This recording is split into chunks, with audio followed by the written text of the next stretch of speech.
Por favor, disculpen las desprolijidades, hemos tenido una serie de problemas técnicos. Gracias por sintonizar, decía La Ley de la Selva, como cada lunes aquí en la pantalla de C5N. Hoy un programa cargadísimo de información. En un rato se sienta a conversar con nosotros Diego Giacomini, les decía, socio de Javier Milei, coautor de 3 de sus libros. Vamos a intentar descifrar esta nueva fase del programa económico luego de la intervención del Fondo Monetario. ¿Qué decía aquel Javier Milei, el que escribía estos libros del Fondo Monetario? ¿Cuánto queda todavía de aquel pensamiento en la política económica que plasmó el gobierno en ese acuerdo con el fondo? Un acuerdo que fue a pedir como un rescate político prácticamente. En instantes lo conversamos con Giacomini. Vamos a hablar también con Gabriela Vulcano sobre novedades que se produjeron hoy en el caso del criptocurro Libra. Atención, porque mañana se vuelve a activar en el Congreso esta cuestión y las querellas fueron ratificadas hoy por la Cámara de Casación. Las querellas tienen la posibilidad de actuar, de pedir medidas de prueba y esto, bueno, obviamente va a significar para el gobierno una nueva preocupación. Pero también tenemos una revelación exclusiva. Más o menos hacia el final del editorial, en unos minutitos, van a conocer por qué el equipo económico se aprovecha de los recursos estatales como si fueran suyos. La casta, la verdadera casta, copó el Palacio de Hacienda y en un rato te vas a enterar porque volvió a pasar la semana pasada con el viaje de los funcionarios de Caputo a la Asamblea del Fondo Monetario.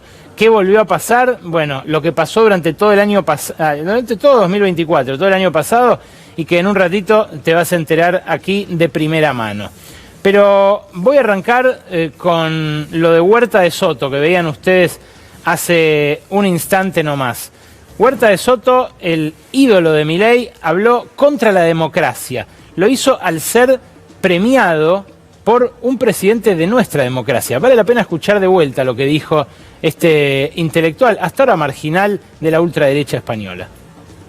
Pero es que la democracia lo que hace sistemáticamente es destruir el ideario liberal, corromper a la ciudadanía, convertir a las masas en unas masas dependientes. El sistema se basa en una gran mentira de compra de votos, ofreciendo el paraíso aquí en la tierra, en forma de estado del bienestar, etcétera. Identificando, además, diferentes subgrupos de presión a los que hay que identificar cuál es lo que les podría atentar para dar a este grupo. Y con cargo al dinero público ofrecerlo a uno, a otro. Sí, no hay algo más corruptor del ideal liberal que este modus operandi del sistema democrático, es claro. Luego, la democracia, de alguna forma, es como el sistema inmunológico que ataca al propio organismo. Está condenada una y otra vez a crear insolubles conflictos sociales y a fracasar. Abiertamente contra la democracia habla el ídolo del presidente Javier Milei, que decía esto al recibir un doctorado de la ESEADE, la misma universidad privada de los Venegas Lynch que dio el mismo premio al presidente Milei, pero que luego aprovechó el Salón Blanco de la Casa Rosada, o sea, uno de los cenáculos más importantes de nuestra democracia, para volver a ser celebrado.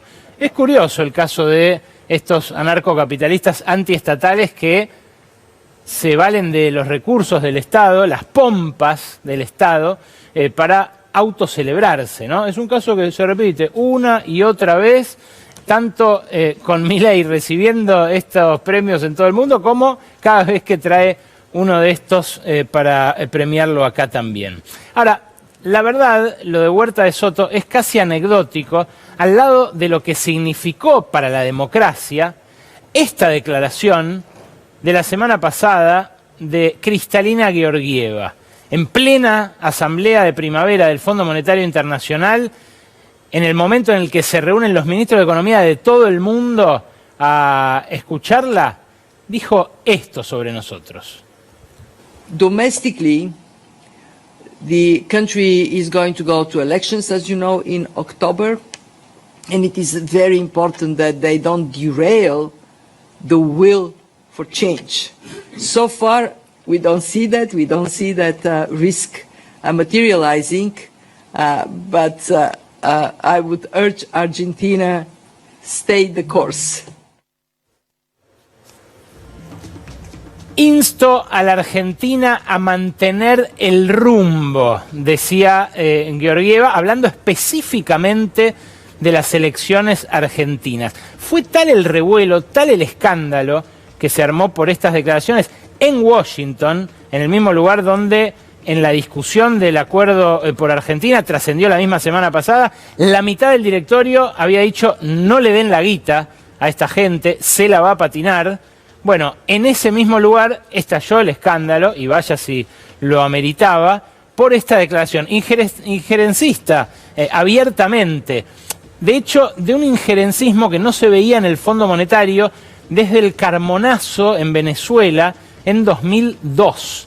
Hay que remontarse más de 20 años atrás para encontrar un momento en el cual el Fondo Monetario jugó tan fuerte políticamente como con esta declaración. Insisto, fue tal el escándalo que al día siguiente la propia Georgieva, en un acto completamente inusual, llamó a los corresponsales argentinos y a los enviados y les dijo esto. Look, elections are for the Argentine people, not for us.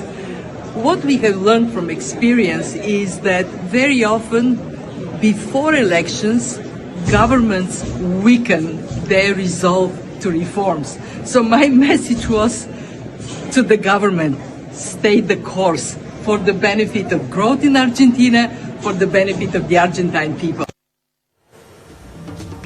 Bueno, lo que había hecho Georgieva con su primera declaración contravenía explícitamente los estatutos del Fondo Monetario. Estatutos que también vulneró cuando se puso una motosierrita en la solapa del saco. Una motosierrita que le dio Federico Sturzenegger. Seguramente ahora lo vamos a ver. ¿Qué dice el estatuto concretamente sobre la intromisión del Fondo Monetario en asuntos internos de los países y la influencia también de los países miembros y sus gobiernos sobre el Fondo Monetario? Dice esto: el director gerente y el personal del fondo, en el desempeño de sus funciones, se deberán enteramente al fondo y a ninguna otra autoridad. Cada miembro del fondo respetará el carácter internacional de este deber y se abstendrá de todo intento de influir en el personal en el desempeño de estas funciones. Claro, el ministro de Desregulación argentino, Federico Sturzenegger, que es miembro del fondo, porque es ministro de un país que es miembro, no solo miembro, es el principal deudor del Fondo Monetario, tiene la mitad de la cartera prestada del fondo acá,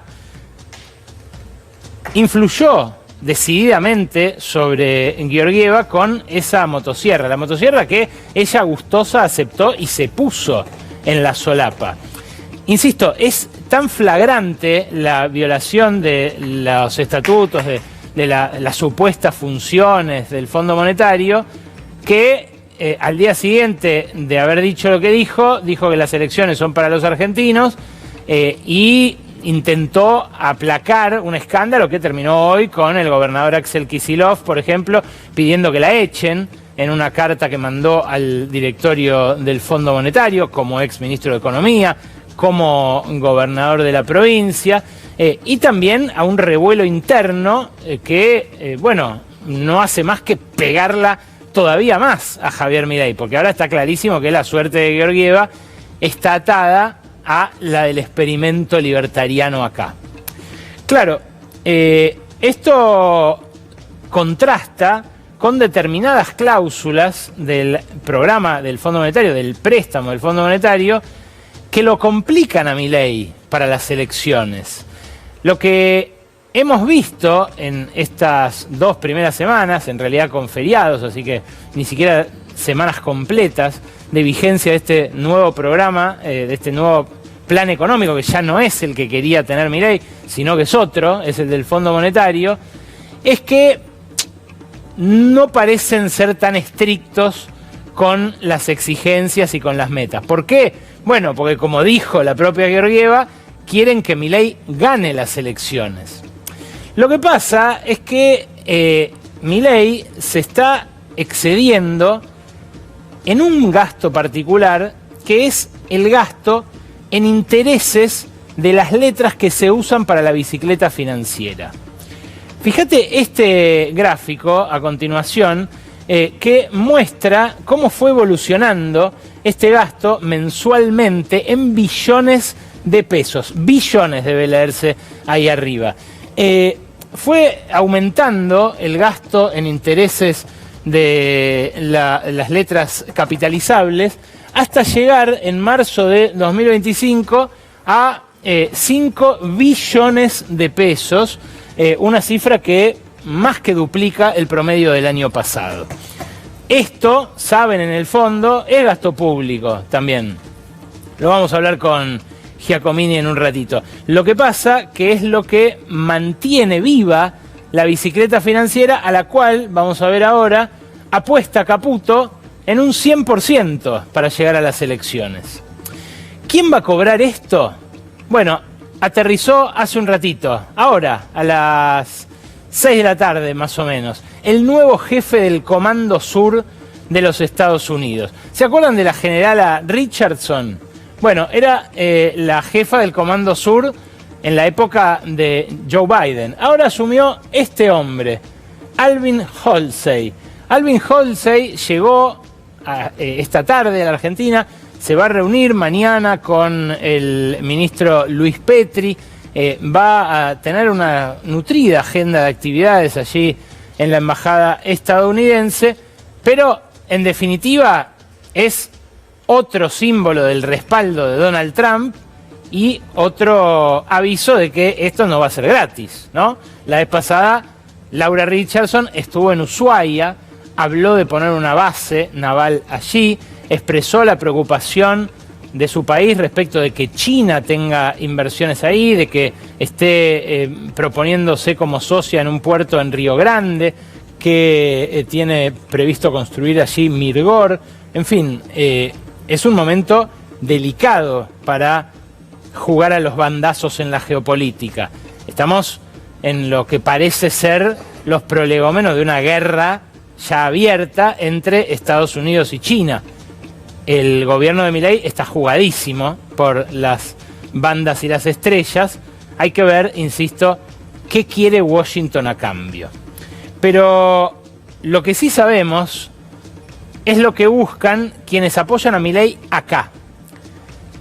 Los que están a esta hora saliendo de la cena de la Fundación Libertad, allí donde tenemos un móvil apostado, en cualquier momento por ahí podemos llegar a ir, ahí está el Círculo Rojo en pleno para escuchar. Estaba Álvaro Vargas Llosa, el hijo de Mario Vargas Llosa, estaba Mauricio Macri, estaba Manuel Adorni, en pleno el Círculo Rojo, todavía cerrando filas con un Milei al que apuestan de manera casi unánime. La que curiosamente criticó ese Círculo Rojo fue Mirta Legrand. Escuchá lo que les dijo. Yo si fuera gobierno, pero lo arreglo todo, inmediatamente. Hay que intentarlo. Si no se intenta... que los ricos paguen más. Bueno, eso tampoco fue la solución, eso fue la solución que algunos gobiernos quisieron implementar y no entendieron que lo que hay que hacer es que los ricos inviertan más, no que paguen más. Que los que tienen un excedente que inviertan. Entonces la inversión genera puestos de trabajo sale acá de la pobreza. Hay que fomentar a los ricos, no hay que ir en contra de los ricos. Y ahí es cuando empieza a desarrollarse una economía. Pero vos crees... Pero los Ramiro, ricos en general son medio marretes, en general. Si son amarretes será para gastar. No son muy generosos. Puede ser para gastar. Son amarretes, dijo Mirta Legrand ante un Ramiro Marra que quedó balbuceando a favor de la inversión privada, de la generación de empleo y demás. Claro, los argentinos ricos, los dueños de las 50 principales fortunas, aumentaron 70% su patrimonio en los últimos 5 años. Pasaron de 46.000 a 78.000 millones de dólares de patrimonio neto, de net worth. es lo que mide la revista Forbes, la que hace el ranking de los megamillonarios. Tienen más o menos medio PBI, entre medio y un PBI entero afuera de la Argentina, en la mayoría de los casos sin declarar. Y en muchos casos se han ido a Uruguay para pagar menos impuestos, como dice Mirta Legrand, con mucho conocimiento de causa. Ahora, no se trata de si son amarretes o no, sino de cómo han apostado por Milei contra el desarrollo nacional, en la mayoría de los casos apostando a una inserción francamente muy subordinada de la Argentina en el concierto internacional, aún contra sus propios intereses, porque podrían hablar desde una posición de mucha mayor fortaleza si la Argentina mantuviera determinados resortes productivos y no se resignara a ser, bueno, un proveedor de algunos minerales, gas, petróleo y proteína vegetal para el mundo industrial. Claro, el Papa Francisco, con mucha mayor profundidad, en septiembre del año pasado, había apuntado a esos mismos magnates. No les dijo amarretes, pero mira lo que les dijo. A los empresarios de la tecnología informática, de las plataformas digitales, de las redes sociales, de la inteligencia artificial, les pido, dejen de lado la arrogancia de creer que están por encima de la ley. Sean respetuosos de los países donde funcionan y sean también responsables de lo que pasa en las plataformas que controlan. Ustedes tienen la obligación de evitar la propagación del odio. Tienen también la obligación de evitar que las redes se usen para diseminar la ludopatía, la pornografía infantil o facilitar el crimen organizado. No pueden espelear para su exclusivo beneficio los datos que brindan los ciudadanos o que crean las entidades públicas sin devolver algo a los pueblos. Por favor, no se crean superiores a nadie. Un consejito: paguen los impuestos. Qué fuerte es verlo, ¿no? Qué argentino también, eso que hace con el consejito, con la ironía. Claro, el Papa y Mirta Legrand vieron lo mismo, quizás con distintas aproximaciones, distintas trayectorias, y confrontan con alguien que hasta ahora se ha erigido en la voz pública corporativa de Javier Milei. Marcos Galperín. Él lo simboliza todo, el que se fue a vivir a Uruguay, el que fiscalizó en las elecciones y intentó participar, pero se frustró cuando perdió y por eso dijo que la Argentina no valía la pena, el que invirtió muchísimo más en México y en Brasil en los últimos años a pesar de los programas de incentivo impositivo, las exenciones de las cuales gozó acá, que se sabe, él mismo lo admite en su balance ante la Securities and Exchange Commission, el año pasado le valieron $100 millones. $100 millones a Mercado Libre, y el anterior, en 2023, $50 millones. Claro, son ventajas, las de la Ley de Economía del Conocimiento, que todo el mundo ya sabe que Galperín usufructúa. La semana pasada se sumó otra, la reveló Jairo Straccia. Se supo, gracias a él, que aunque la sede de Mercado Libre está en Saavedra, de hecho las oficinas importantes están del lado de Vicente López, tiene sede formal, declara domicilio Mercado Libre, en un departamento de Parque Patricios para acogerse también a los beneficios de la ciudad de Buenos Aires.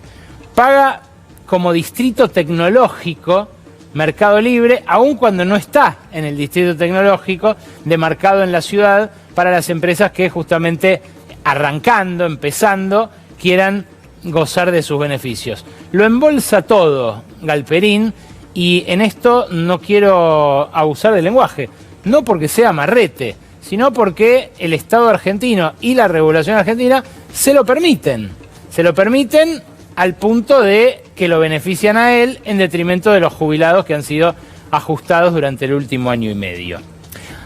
¿Es el único? Galperín no es el único. Mirá a Diego Fenoglio. Diego Fenoglio es el dueño de Rapa Nui. Se supo que está por cerrar, por inaugurar, por terminar la construcción de una nueva planta para exportar franui. Los franui, que son unas frambuesas bañadas en chocolate, deliciosas, se van a vender en los Starbucks de Europa.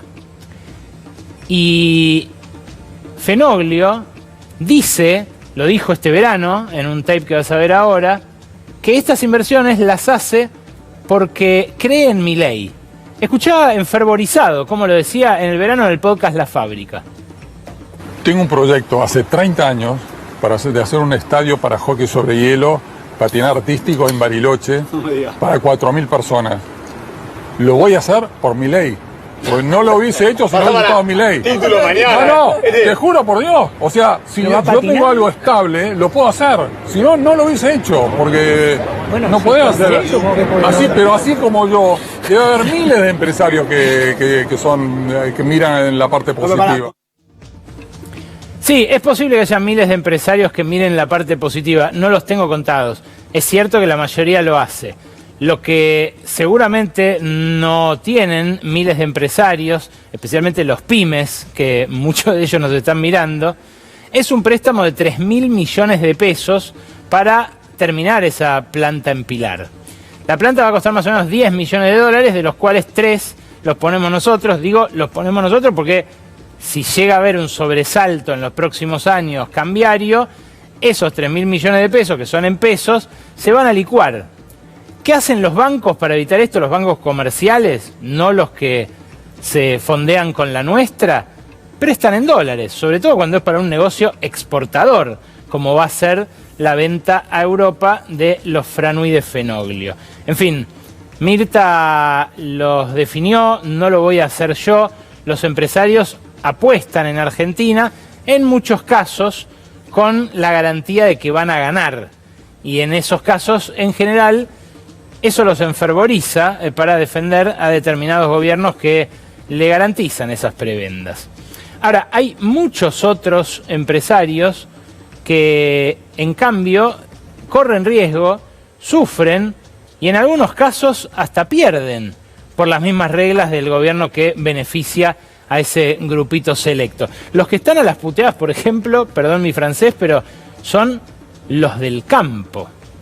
El agro no está liquidando, ahora van a ver las tablas, no está liquidando porque no cree que este nuevo esquema, el de las bandas cambiarias, lo favorezca. Este gráfico simboliza el sendero que comprometió el gobierno de acá en adelante para el tipo de cambio. Lo del medio, la línea verde, es el promedio de las bandas y lo que ven en amarillo y en azul es el dólar paralelo y el oficial. Como ven, la brecha que había confluyó por la flexibilización del cepo para las personas. Casi ya no hay diferencia entre el paralelo y el oficial, pero el oficial, que apenas se inauguró este nuevo esquema, apenas Caputo entregó su tablita, se fue a 1.200. Bueno, bajó la semana pasada, pero ahora volvió a 1.200. Y está ahí, en ese 1.200 que está justo en el promedio de la banda, entre 1.000 y 1.400, que es lo que se fijó el gobierno. Ahora le vamos a preguntar también a Giacomini, ¿a qué apuesta Milei para navegar la banda por el medio? ¿A una bicicleta financiera que le va a costar cuánto?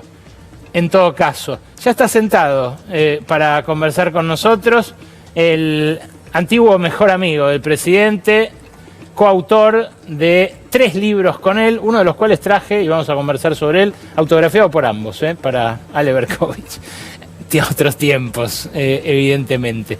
Bueno, les decía, está el campo muy, pero muy compungido porque le pagan al productor 330.000 pesos la tonelada de soja y se la pagaban en el último dólar soja de masa en noviembre de 2023, 290.000. En el medio hubo más de 150% de inflación. Y claro, no es para menos. El campo comprimió sus rentabilidades, espera que le bajen las retenciones y por el contrario, lejos de bajárselas, le dicen van a volver a subir después de que termine esta ventanita de rebaja para que liquiden, y entonces no liquida. Y no liquida a pesar de que, bueno, la situación está bastante tensa. Vamos a la liquidación de soja directamente, Rodo, si podés, después mostramos el circulante, los componentes y las metas de reservas. Porque la liquidación de soja, si la comparamos con lo que pasó el año pasado, con lo que pasó el anterior y con lo que pasó en el promedio de las últimas 5 campañas, está bajo. Esa línea verde es la liquidación acumulativa de las primeras semanas del año. Y las demás, la azul es la temporada 22-23, la amarilla es la 20-21, fíjense cuánto más alta, la otra, la naranja es la 21-22. Bueno, si todo sigue como hasta ahora, los productores agropecuarios van a seguir liquidando menos de lo que liquidaban a la misma altura del año pasado. ¿Por qué? Bueno, porque lo que tienen son dólares. Si mantienen los granos, tienen dólares esperando a liquidarlos después de las elecciones eventualmente. Ahora, en estos meses de la cosecha gruesa, están liquidando para pagar costos, obviamente, o que comprometieron pagar en tiempo de cosecha, o que ya están pagando de la próxima cosecha. Pero la situación es muy tensa, al punto de que lo escriben en el diario La Nación, en el suplemento rural, y lo escriben en términos muy duros. Mira esta nota de un productor que se llama Gabriel de Raedmaker, un productor agropecuario que hoy firma en el suplemento rural de La Nación esto que vas a ver a continuación. Opinión: sembrar trigo, mejor apostar al carry trade. Y mirá la bajada. Resulta inentendible que el gobierno de Javier Milei priorice el juego financiero e invite a los productores a meterse de lleno en busca de ganancias económicas con esa herramienta antes que mejorar las condiciones para lograr un salto productivo. Es inapelable lo que dice este productor. Que se hayan juntado el jefe de la AFIP, el secretario de Producción, el ministro de Economía y sus principales espadas para decirle a los popes del agro que hagan bicicleta financiera, que liquiden los dólares y hagan bicicleta financiera, es algo también inédito. Algo que, bueno, ellos mismos no pueden entender, acostumbrados a que efectivamente les digan, bueno, inviertan para mejorar los rindes, hagan más eficiente la comercialización, trabajen para agregarle valor a esa materia prima. Nada de eso. Liquiden y hagan bicicleta financiera. Claro, empieza a crujir el propio modelo de Milei para sus más entusiastas defensores. Fíjate vos, por ejemplo, uno de sus grandes dogmas, que no hay pesos para comprar dólares y correrlo. Si vos mirás el circulante monetario, que tenemos un gráfico con eso, lo que vas a ver es que crecientemente representan una parte mayor del circulante los intereses capitalizados de las letras que se usan para hacer bicicleta financiera. Yo les mostraba al principio en billones de pesos los gastos, el gasto en intereses. Ahora, como eso se capitaliza, fíjate las LEFI, lo que representan. Fíjate los depósitos del Tesoro en el Banco Central, que la semana pasada aprobaron entregarle al Tesoro de vuelta. Dicen que no emiten, pero que las hay, ¿no? Aparece un pedazo de rentabilidad del Banco Central, se lo giran al Tesoro, se lo dan como posibilidad de incrementar gastos. En fin, a los que creen en el monetarismo más ortodoxo que esbozaba en un principio Milei, les hace mucho ruido Caputo, cada vez más. Les hacía ruido con la tablita y les hace ruido ahora con el plan del Fondo Monetario. Claro, les hablé del equipo económico, les hablé de los escuderos de Luis Caputo y les prometí un dato. El dato tiene que ver con el secretario de Finanzas, Pablo Quirno.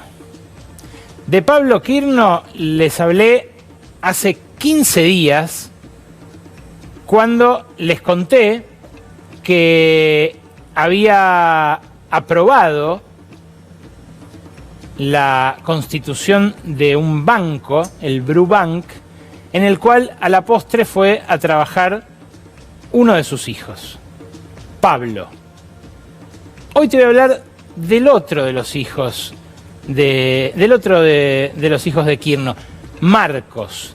Y ojo, los menciono no por algo respecto de su familia, no por algo respecto de él, sino porque estamos hablando de recursos públicos. Es un tipo muy familiero, Quirno. Acá se lo ve en el Mundial 2018 con ambos hijos. Hay que garparse el viaje a Rusia y sobre todo hacerlo cuando, bueno, cuando la economía se desbarrancaba, ¿no? Justamente por el modelo macrista que él había ejecutado junto con Caputo en el Ministerio de Finanzas. Claro, él creo que para ese momento, para junio, ya había sido eyectado del Ministerio de Finanzas. Bueno, recaló un tiempo en el Central, también con Caputo, hasta que también el Fondo Monetario exigió que lo echen a Caputo del Banco Central. Pero en este momento, hace 7 años, todavía eran jóvenes los Quirno. Me refiero a Marcos y a Pablo Jr. Luego, Pablo Jr. terminó trabajando en el banco que habilitó su padre desde el Banco Central. Pero Marcos se fue a trabajar a Wall Street, como el padre, que durante muchos años acompañó a Caputo en el Deutsche Bank, en el JP Morgan. Bueno, Marcos actualmente trabaja en Dragoneer Investment Group, pero antes pasó por el Nubank y por el JP Morgan, justamente donde hizo sus millones, Quirno padre. Según las páginas amarillas de Nueva York, Marcos vivió en varios lugares, pero ahora está en la zona este, en una de las zonas más caras de la ciudad de Nueva York, en un edificio que, insisto, declaran las propias páginas amarillas, y que está ofrecido en alquiler, por lo cual se conocen sus comodidades. Lo que muestran estas imágenes es que no es gente que pase privaciones, ¿no? Bueno, ¿qué hace Pablo Quirno, el secretario de Finanzas, cada vez que viaja a Estados Unidos con la nuestra? Lo hizo en marzo del año pasado, en abril del año pasado y en octubre del año pasado. Y ahora lo volvió a hacer la semana pasada que estuvo allá.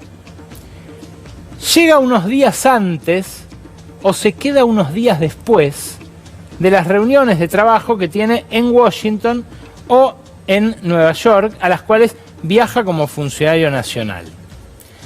Aprovecha para visitar a su hijo, lo cual, bueno, yo soy padre, cualquier padre intentaría hacerlo. Claro, si uno tiene un franco, si tiene una vacación que le deban, qué sé yo, y bueno, cuela y dice me quedo, está bien. Viaja en vuelo de American Airlines a Nueva York, porque este gobierno levantó la ruta que hacía Aerolíneas Argentinas de Ezeiza a Nueva York. Desde ahí se toma un vuelo interno a Washington para tener las reuniones, pero a la vuelta usa el servicio de autos con chofer del consulado de Nueva York que le ofrece el consulado para que vaya a visitar a su hijo. Esto, como les decía, ocurrió en marzo, en abril y en octubre del año pasado. Y la semana pasada, cuando Caputo y señora se quedaron un día más en Nueva York y cuando Quirno, padre, también decidió extender la estadía. ¿Quién es el cónsul que, generoso con la nuestra, le ofrece el auto con chofer a Quirno para que no solamente lo vaya a buscar a Washington y lo lleve a Nueva York, lo lleve hasta donde lo espere su hijo, lo lleve del aeropuerto hacia la casa de su hijo y otros trayectos que no tienen en absoluto que ver con lo oficial ni con sus gestiones allá? Bueno, el cónsul generoso se llama Gerardo Díaz Bartolomé. Gerardo Díaz Bartolomé, me corro para que lo vean, es un funcionario de carrera que estaba a cargo de la comunicación de Cancillería, que el año pasado, a fines de diciembre, fue nombrado como nuevo titular del Consulado General y Centro de Promoción Argentina de la ciudad de Nueva York, un lugar cotizadísimo dentro de Cancillería, pero que en realidad obtuvo ese puesto luego de haber sido eyectado de su cargo en comunicación en Cancillería. ¿Saben por qué lo eyectaron? Bueno, él estaba a cargo de comunicación cuando en octubre del año pasado salió un comunicado conjunto entre Cancillería y el Ministerio de Defensa que decía Falklands en vez de Malvinas. Se armó un gran escándalo, estuvo en la cuerda floja este hombre, claro, una falta gravísima para la Cancillería argentina, pero lo salvó el ministro Petri, que reconoció que el error lo habían cometido desde Defensa porque el comunicado había salido antes de Cancillería sin la palabra Falklands que le agregaron en su cartera. Bueno, a Díaz Bartolomé lo terminan rescatando para el consulado, pero claro, qué mejor que tener a alguien así de condicionado en un puesto en el cual se pueden pedir favores. Kirchner los viene usufructuando a lo grande, esos favores. No lo necesita, es un tipo de guita. Pero ya dijo, se ríe de nosotros, se ríe de los argentinos que se atreven a preguntarle por qué, si decía que no iba a devaluar hasta hace un mes y medio, deberían creerle que ahora sí, esta vez va a ser distinto. Y se ríe mientras con la nuestra lo va a buscar un chofer para llevarlo a ver al hijo. Ya está Diego Giacomini en nuestros estudios. La verdad que es un gusto tenerte. Gracias por venir, Diego. Buenas noches. Ahora, ¿a qué cámara les muestro para que me crean que lo tengo firmado por ambos? ¿A qué cámara? Ustedes díganme. Ahí está, ahí lo acercó. Mirá, ¿te acordás el momento en el que me lo regalaron, Diego? Sí, en un hotel paquete. Sí, estábamos en el hotel de Recoleta. Bueno, digo el... Sí, decilo, en Alvear. Es donde siempre se hacen los eventos empresarios más importantes. Estábamos en el Alvear, estaban en un rinconcito, Milei y Giacomini, iban a hablar... ¿Cuándo fue esto? Este libro 2016 acaba de salir, 2016, habrá sido 2017, justo antes de que desbarrancara Caputo la vez pasada. ¿Qué queda de ese Milei? ¿Qué pensaba este Milei, por ejemplo, de ir al Fondo Monetario como terminó yendo? Milei pensaba que el fondo hay que cerrarlo. Lo mismo que pienso yo. Yo lo sigo pensando. Pero a vos no te dan 20.000 millones de dólares. Ni tampoco quiero ser presidente, ni político, ni ministro de Economía, ni presidente del Banco Central, porque va contra la filosofía ética y economía que defiendo. Él, en ese momento, ¿por qué decía que había que cerrarlo al fondo? Porque, a ver, primero, el fondo, para que se entienda, es un organismo supranacional. O sea, si vos estás contra el Estado-Nación, estás todavía más contra un Estado más que los Estados-naciones. Si los burócratas y tecnócratas son parásitos que viven de la tuya, como acabas de mostrar con Kirchner, esos son parásitos de élite que viven de los impuestos de todos los ciudadanos del mundo. Entonces... ¿Vos entraste a la calle, al cuartel general de la calle 19? Te aseguro que viven muy bien. Es más, muy bien. Conozco a varios, conozco funcionarios argentinos del fondo de acá, y realmente todo lo malo que te imagines, agregale más. ¿Este fondo lo está rescatando o lo está condicionando a Milei? A ver, es la misma historia de siempre. Tenemos un gobierno que se endeuda más que nunca con prestamistas de última instancia para tratar de surfear el cortísimo plazo intentando alcanzar sus intenciones, primero individuales, después políticas de los suyos, a expensas de hipotecar el futuro y que después se verá.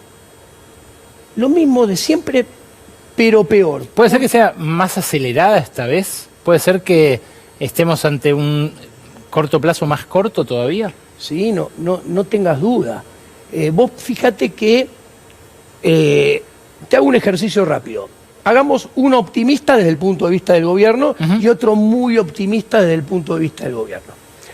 Si le dan 25.000 millones de dólares, sumando diferentes prestamistas de última instancia, esa plata alcanza para pagar los vencimientos hard dólar, dólar duro, sí, solamente lo de dólar duro, hasta dentro de 12 meses. Lo que queda del 2026 más los del 2027, si le dan 25.000, tiene un agujero de 42.000 millones de dólares. ¿Y cuándo decís que eso empieza a hacer entrar en crisis al esquema? Mirá qué interesante.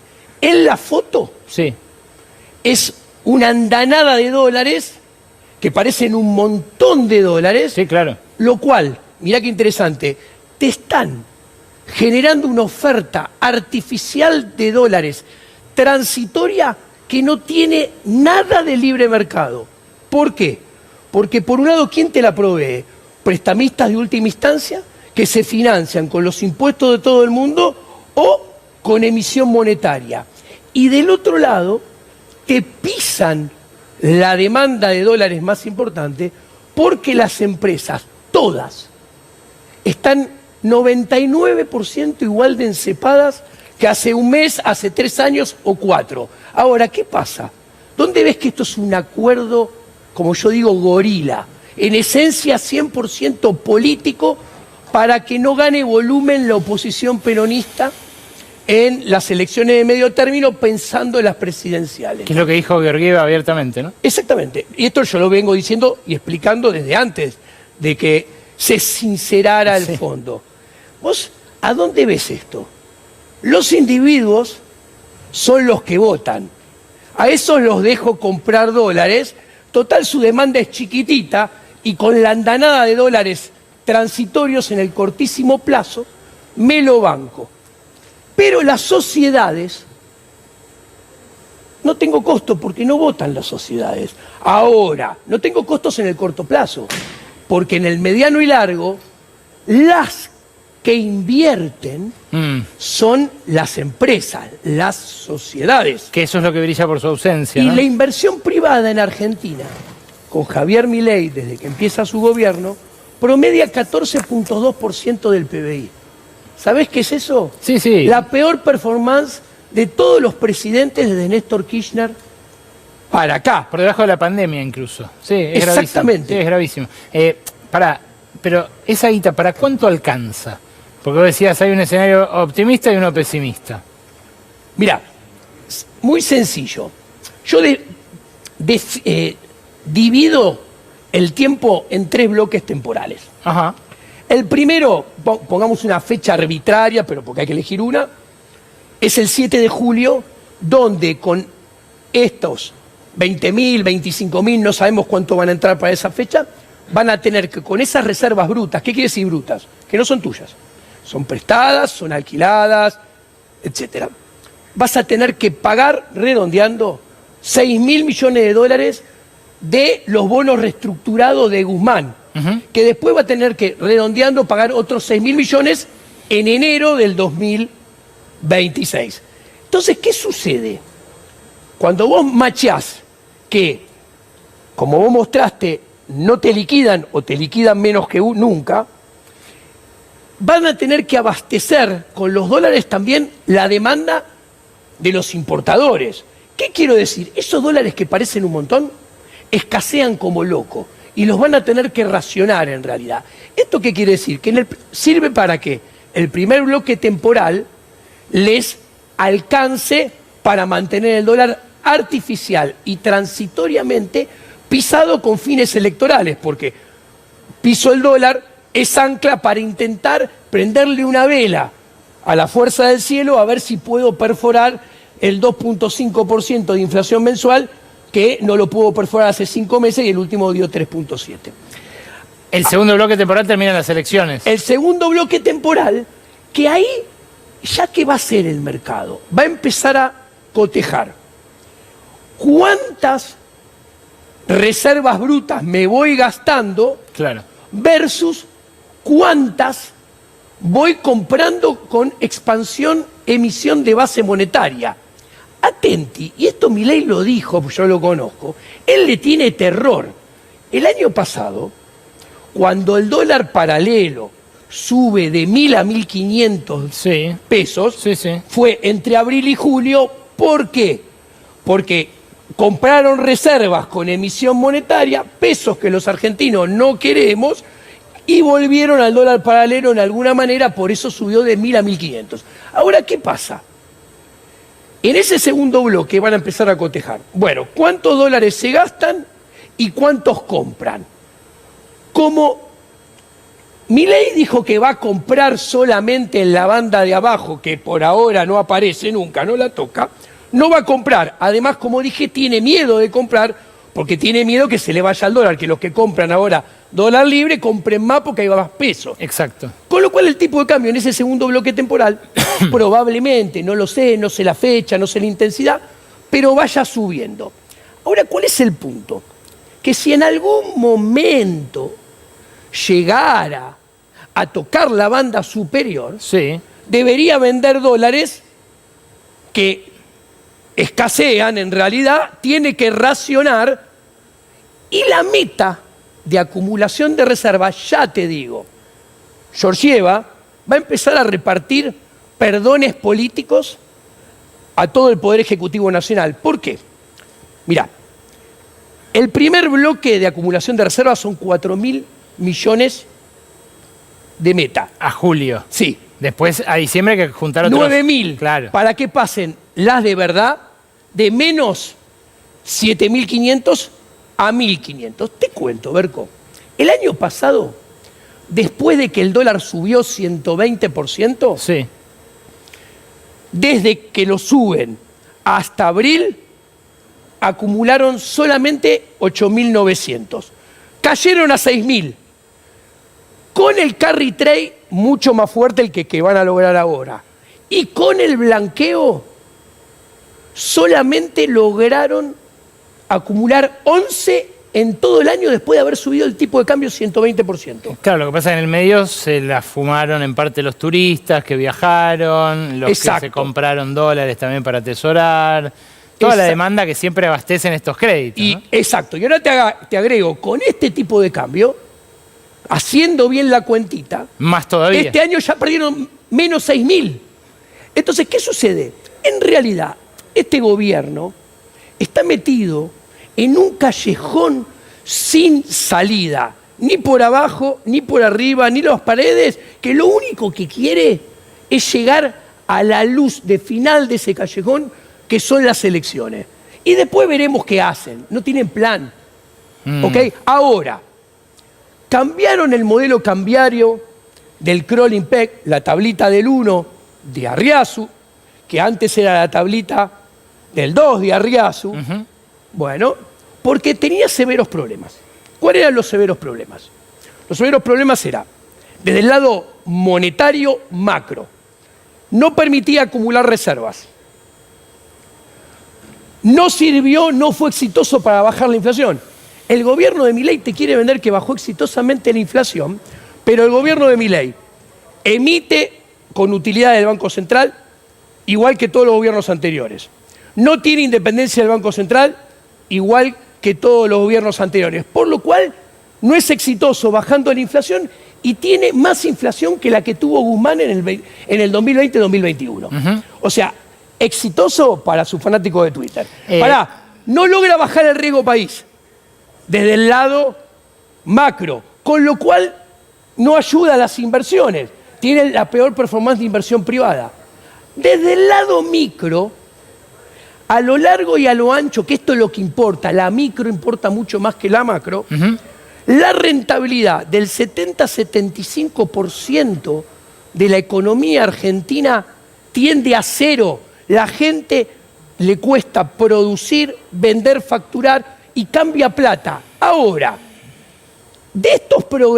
por todas estas razones, fracasó el anterior esquema cambiario. Ahora bien, este esquema cambiario sí o sí tiene que solucionar todos estos problemas en serio, contundentemente. Si ustedes piensan que es más de lo mismo y no va a solucionar ninguno, señores, de vuelta estamos en un esquema que es dinámicamente inconsistente.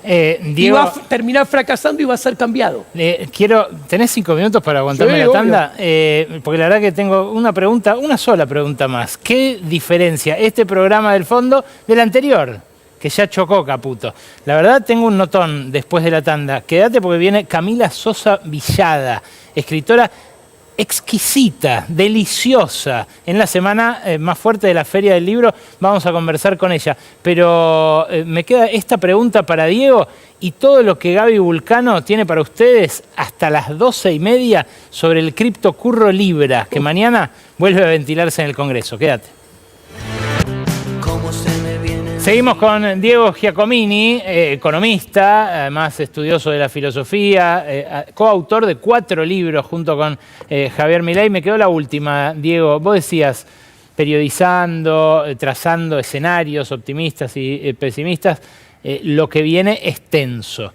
¿Cuánto más tenso que la última vez que chocamos de la mano del Fondo Monetario?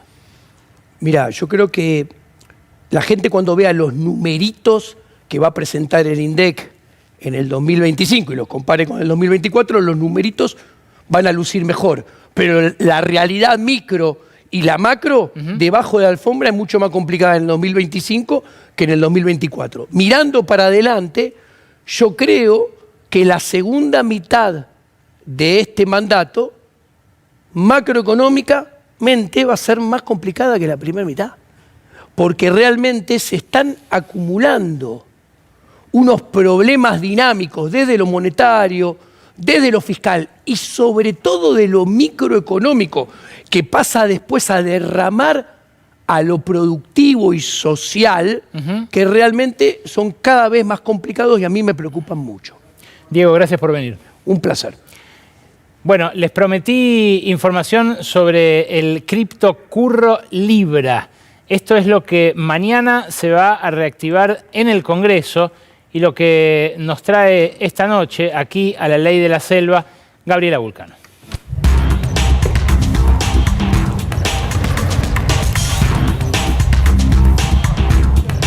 Gracias, Diego.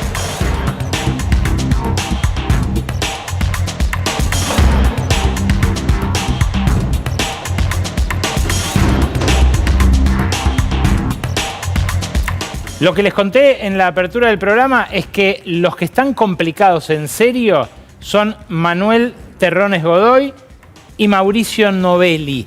¿Por qué están complicados en la causa que sigue María Servini con el fiscal Eduardo Tayano?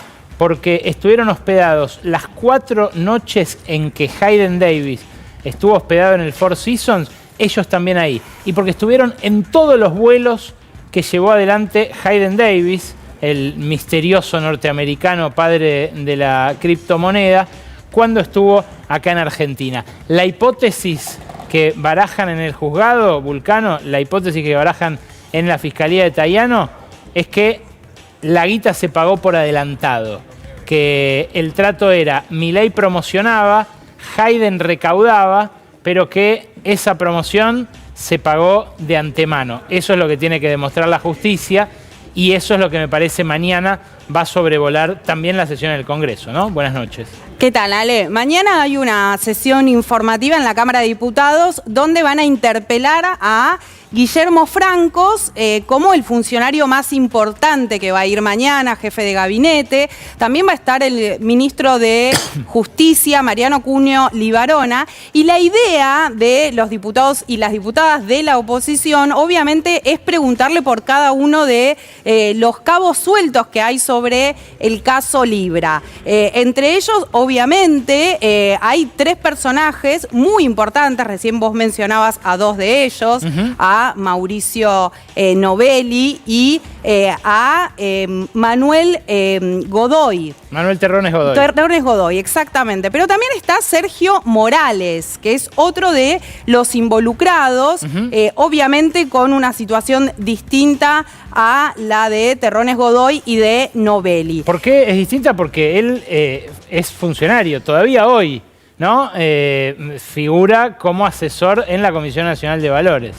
Sí, algunos lo que dicen es que lo hicieron renunciar, pero quedó como asesor igualmente, lo hicieron renunciar de otro cargo que tenía, en el caso de Morales. Pero como te decía, Ale, mañana Francos va a tener que responder algunas de estas preguntas, pero el ojo está puesto en lo que va a suceder el miércoles, donde se va a constituir la comisión investigadora también en la Cámara de Diputados. Hay algunas discusiones respecto a quién la va a presidir, algo que es importantísimo porque obviamente el oficialismo quiere intentar quedarse con ese lugar. Tener la presidencia de una comisión es tener la decisión de si esa comisión va a funcionar o no.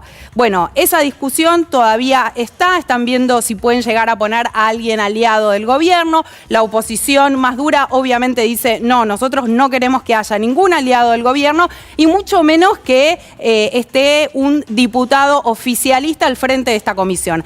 Esta comisión, entre otras cosas, ¿sale? Porque va a tener para hacer muchas cosas, puede pedir que asistan distintos funcionarios del gobierno para que brinden explicaciones, pero también puede empezar a averiguar todo lo que tiene que ver con el entramado societario de estas tres personas que mencionábamos recién, de Novelli, de Morales y también de Terrones Godoy. ¿Por qué pedir ¿Qué vínculo tienen? ¿Pero por qué? ¿Qué hay mucho? Porque yo lo que sabía es que eran socios en el Tech Forum. Sí, son socios en Tech Forum, dos de ellos, en el caso de Terrones Godoy y de Novelli, pero además se puede empezar a indagar, y ahora te voy a contar yo, te voy a dar un adelanto, tal vez a la comisión investigadora, si se activa, le puede llegar a servir esta información, que tiene que ver con la participación de cada uno de ellos en diferentes sociedades. En algunos casos se cruzan y en otros casos no se cruzan, pero tendrían que explicar o dar algunas explicaciones respecto a estos lugares que tienen diferentes empresas. Vamos a empezar, Ale, con uno de ellos, con Manuel Terrones Godoy. Vos lo decías al comienzo del programa y recién lo mencionabas nuevamente, que es uno de los que está más comprometido en la causa judicial. Sí, la hipótesis que manejan es, ellos presentaron a Hayden Davis para que se sustanciara, digamos, el negocio y son los que vehiculizaron el pago, ¿no? Bueno, estamos hablando de alguien que tiene 36 años. Él, hasta lo que pudimos ver, tiene ingresos mensuales, escucha esto, Ale, por debajo de los 500.000 pesos. O sea, estaría por debajo de la línea de indigencia. Sí, fíjate de agrandarla porque me parece que el título es equivocado, ¿no? De la placa. Pero Manuel Terrones Godoy evidentemente no tiene los ingresos declarados como para sostener 4 noches en el Four Seasons. Sí, como mínimo llama la atención que tenga declarado que gana 500.000 pesos mensuales. Te vuelvo a decir, por debajo de la línea de pobreza, de indigencia, ni siquiera de pobreza, de indigencia. Sawyer SRL. Bueno, Sawyer SRL es una empresa dedicada a la gastronomía. Es una empresa donde él es socio también, pero también es socio en otra empresa que se llama Real Fact, que es una empresa que está dedicada a la organización de eventos y de entretenimientos. Él tiene participación en estas tres empresas, bueno, obviamente en Tech Forum. Pará, ¿y decías que se solapa con Novelli? A ver, ponelas de Novelli. En Tech Forum tienen ahí intereses comunes, tanto Terrones Godoy como Novelli. Novelli sabemos que, bueno, es socio de Tech Forum. Acordate, Ale, que ellos dos fueron los organizadores del evento de Tech Forum. Claro, y Novelli tiene además NIW Professional Traders, que es donde trabajaba Milei dando Exactamente, es la empresa donde trabajaba Milei. Ahí vemos que, bueno, participa también en esta empresa. Acá declara que tiene un ingreso mensual distinto de 4,5 millones de pesos, diferente al de su socio en la Está bien, empresa. eso puede pasar, pero evidentemente ya hay un par de empresas en las que coinciden. ¿Hay más? Sí, después tenemos otra empresa que, bueno, mencionábamos, no sé si la dijiste recién, que es NIW Professional Traders, que es básicamente una escuela de entrenamiento a traders, una academia, ¿no? Sí. Algo que es conocido. Y en el caso de Morales, acá vamos a ver la placa de Morales, también alguien de 37 años, también monotributista con de un ingreso declarado parecido al de Novelli de 4,5 millones de pesos. Trabaja en la UADE, Ale. Ese es un datito. Pero acá hay más empresas. Sí, él participa de 3 empresas distintas. Una es Morales Valores, que directamente la creó él. La otra es City Entertainment, que está, bueno, dedicada a lo que tiene que ver con la producción audiovisual, marketing y demás. Y después Corona 33 SRL. Bueno, sí, son varios piolines para tirar, Gaby, ¿eh? Sí, que está dedicada la función principal que tiene esta última empresa, Corona 33 SRL, es a la compra y venta de vehículos de todo tipo y de inmuebles. ¿Qué querrá decir Corona 33? ¿No? Ay, ¿qué será, no? Sí, que me encantan en ese aspecto los nombres de las empresas. Pero la verdad que sí, le dejaste tarea para el hogar a los legisladores de esta comisión, porque yo de estas empresas, que lo investigué esto desde el principio, no había visto hablar todavía. Bueno, de todo esto pueden llegar a pedir información en la comisión investigadora, siempre que se ponga en funcionamiento, que empiece a trabajar. Y Ale, una última cosa que mencionabas también un poco vos, que empezó a inquietar a algunos de estos empresarios, que es la decisión de la Cámara Federal de Casación Penal de haber declarado inadmisible, con estas palabras, es un fallo que salió hoy de la Cámara Federal de Casación Penal, que declaró inadmisible el recurso que presentaron los abogados de Novelli y de Terrones Godoy, para que no se aceptaran como querellantes a 3 de las personas que fueron perjudicados por la criptoestafa, que están siendo representadas por Grabois. Bueno, eso obviamente generó inquietud en estos empresarios que se muestra muy cerca del gobierno, muy cerca de Milei, de Karina Milei. Sabemos que, bueno, han mantenido varias reuniones tanto en Olivos como en la Casa Rosada, y que ahora hay que ver hasta qué punto los funcionarios de gobierno van a terminar teniendo que dar información o algún tipo de respuesta sobre el vínculo de Javier Milei y Karina Milei con estos 3 empresarios. 11 reuniones al menos tenemos documentadas entre el empresario Mauricio Novelli y distintos funcionarios del gobierno, tanto en Casa Rosada como en la Quinta de Olivos, además de las veces que Sergio Morales, en el edificio de la Comisión Nacional de Valores, recibió a distintos actores de este negocio. Ahora que lo mencionaste a Grabois, Gaby, tengo un datito yo también. Ya ratificada la querella que representa a los damnificados por el criptocurro de Libra en cabeza de Grabois y de otro abogado vinculado a él que se llama Nicolás Rechianic, va a viajar a Estados Unidos Grabois en las próximas horas para verse con el fiscal del caso en Estados Unidos. Ustedes saben que se abrió otro caso, otra investigación en el Departamento de Justicia, un caso que además tiene la potencia de las Collective Action Clause en Estados Unidos. Las acciones colectivas, las acciones de clase, llevan consigo mucho poder. Claro, cuando hay guita de por medio, más todavía. Bueno, Grabois se va a juntar con este fiscal. Por ahora la causa viene avanzando bastante más acá en Argentina que allá. Sí, sí. Que muchos decían, vamos a conocer esto gracias a los yanquis, porque lo van a investigar, que acá nunca... Bueno, acá la verdad que el fiscal Tayano viene moviéndose.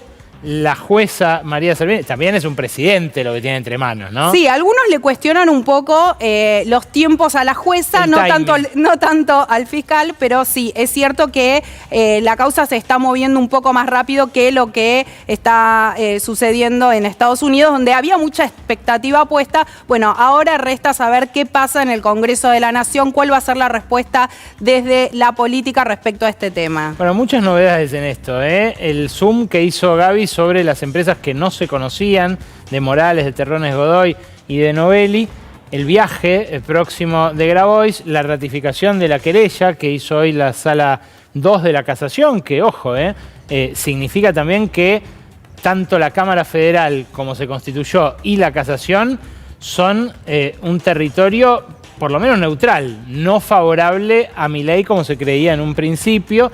Y la verdad, ahí la discusión promete crecer. Ni que hablar en el Congreso, mañana Francos, así es, en diputados, y el miércoles la comisión investigadora. Gracias, Gaby, por esto.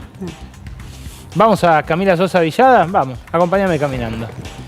Camila, gracias por venir. Qué interesante ahora hablar de literatura. ¿Pero por qué no? ¡Qué maravilla!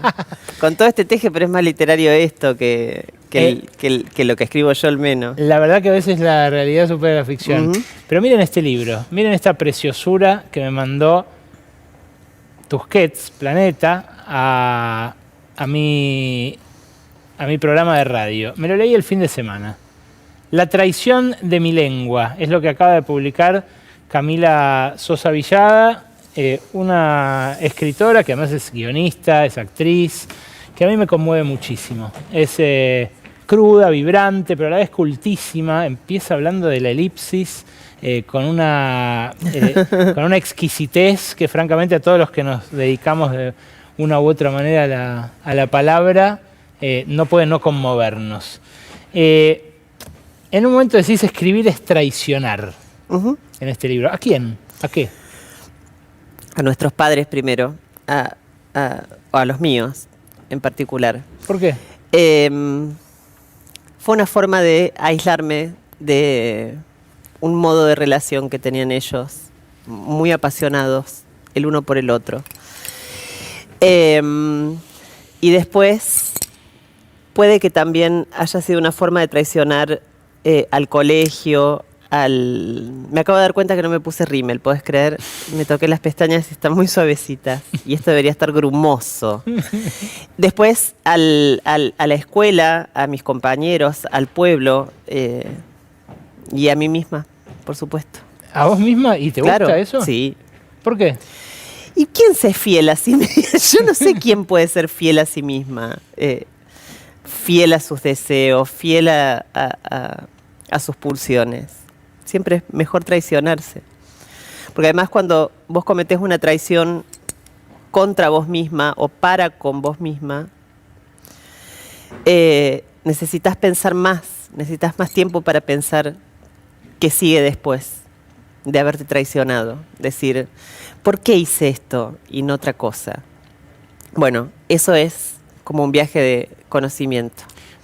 Yo te he escuchado decir que tu literatura no es autobiográfica, ¿no? Aun sí. Cuando, qué sé yo, los cuentos esos de la plaza, de la chica trans que se prostituye, qué sé yo, a mí me llegan porque los escribís vos, digamos, porque tienen esa autenticidad, ¿no?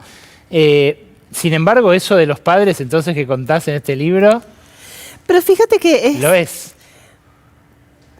Pero no somos tan particulares. Me encantaría ser más única, más particular, pero no lo soy. Todos tenemos más o menos la misma historia. ¿Vos decís que todos escuchamos garchar a nuestros viejos? ¿Sí? ¿Cómo que no? No, sí, yo alguna vez, pero lo tuyo parece haber sido sistemático. No, igual no tiene que ver conmigo eso. Eso está literaturizado, eso está embellecido, está estetizado, pero... me gustaría ser un poco más particular, más singular, y después me doy cuenta de que todos tenemos la misma historia. Qué interesante eso. Vos escribís mucho sobre los hombres. Decís mis hombres, mi harén, Sí. qué sé yo. Lo que yo pensaba... ¿Por qué te reís? Me acordé de la nota con María Laura Santillán. Sí. Sí.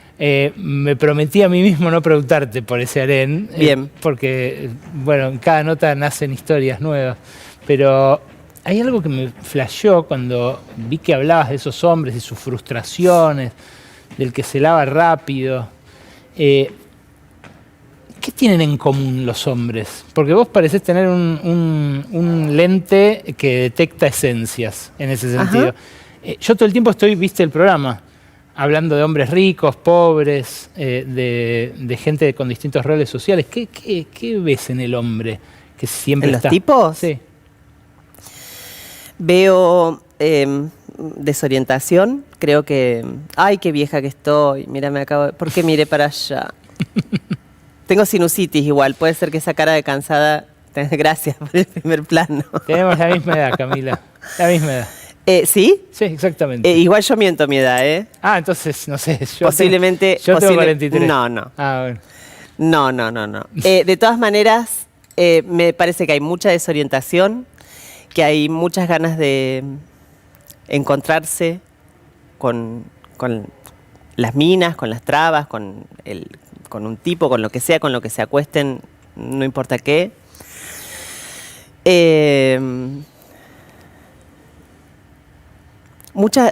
Mucho miedo, que eso puede haber quedado como es como el primer patadón que dejó el feminismo, que es que no saben cómo... Porque yo viajo a otros países, por ejemplo, de Latinoamérica, donde el feminismo no tuvo esa presencia. Sí.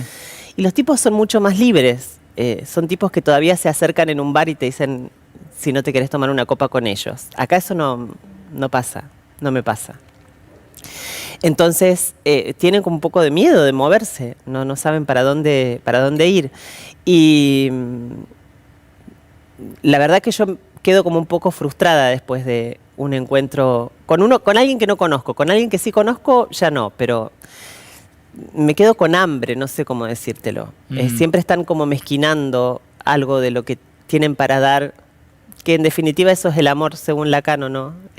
Esto de tener algo dar algo que no se tiene a quien no es. Sí.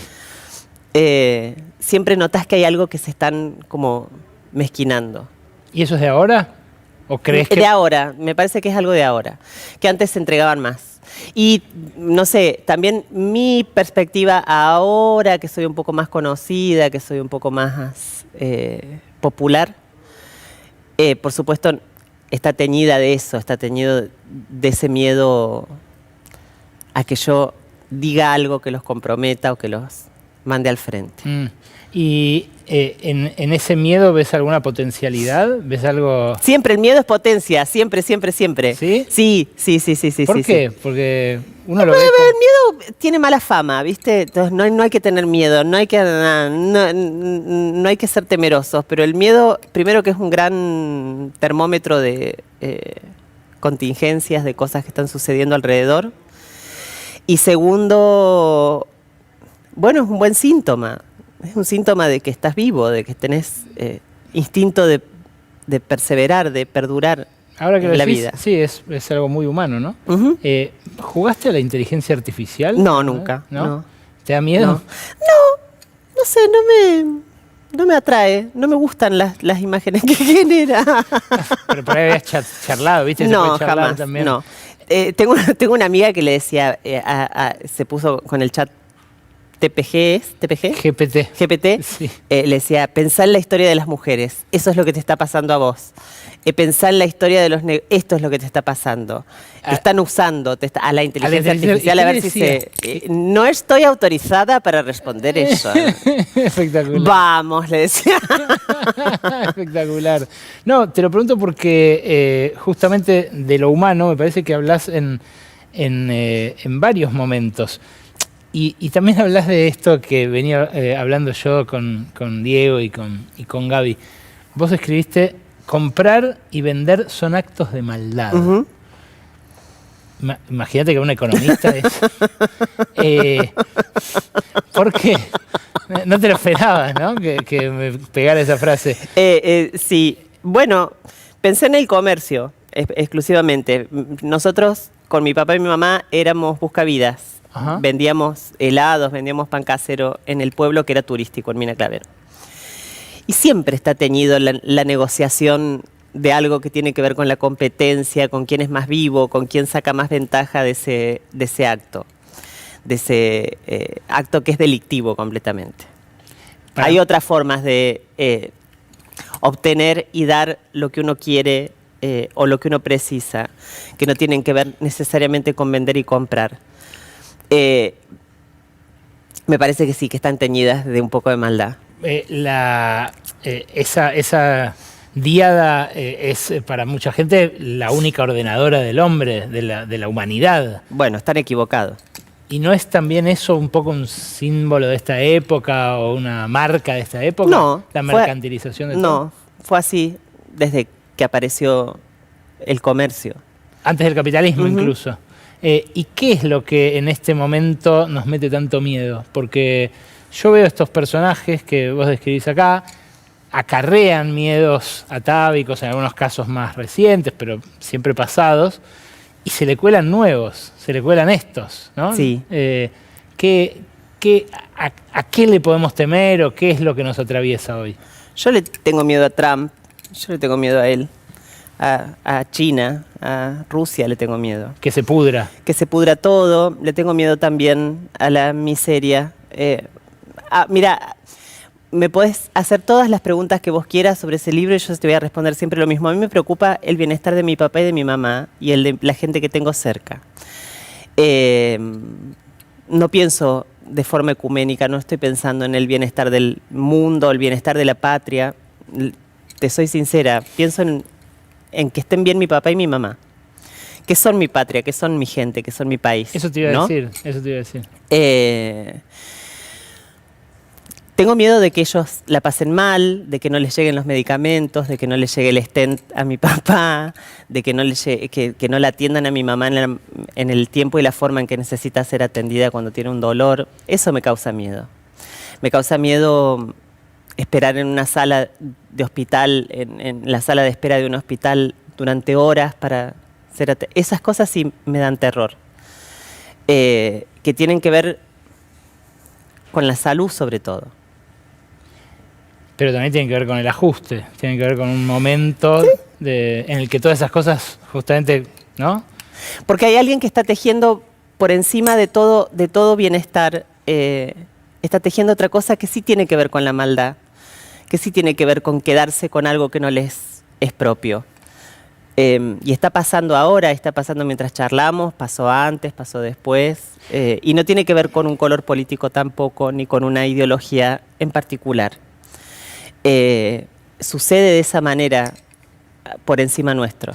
Una de las cosas que me gusta de tu literatura y de las cosas que decís es que, bueno, pareces muy libre, pareces alguien que dice todo lo que quiere decir. Y, bueno, ¿no es así? No. Bueno. Tengo gente atrás que dice no.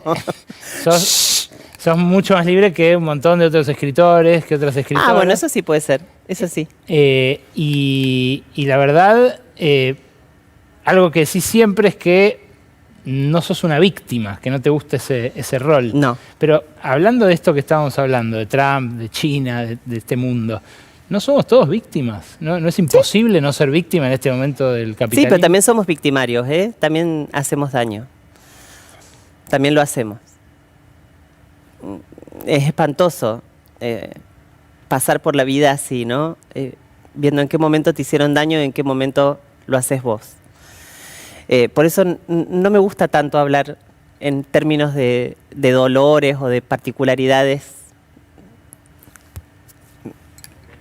De particularidades que tienen que ver con las experiencias de cada persona. Por ejemplo, la de las trabas. Bueno, sí, las trabas sí fuimos víctimas, pero también hacíamos daño. También cortábamos cuellos, también robábamos a nuestros clientes, también los hacíamos cagar. Eso puede estar visto como algo dañino o como algo como de justicieras, como que estábamos ajusticiando a alguien. Pero pensar solo en esos términos me da la sensación de que empobrece una discusión, de que deja como algo mucho más profundo de cómo somos como especie. Somos una especie así, que no colabora, que no coopera, que no... Y que tiene miedo. Sí, pero las especies tienen todas miedo.